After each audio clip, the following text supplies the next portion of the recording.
Present indefinite tense, এই টেন্সটা কিন্তু শুনতে সহজ সরল, মানে সিম্পল। অ্যাকচুয়ালি হচ্ছে প্রেজেন্ট ইনডিফিনাইট, সিম্পল।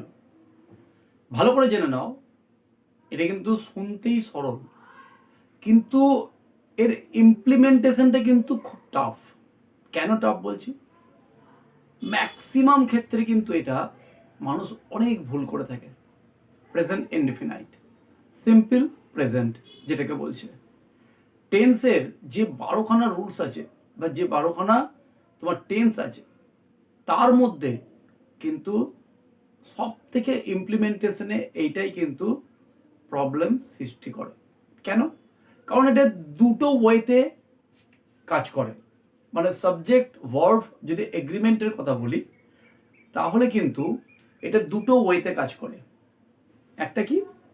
একটা হচ্ছে সাবজেক্ট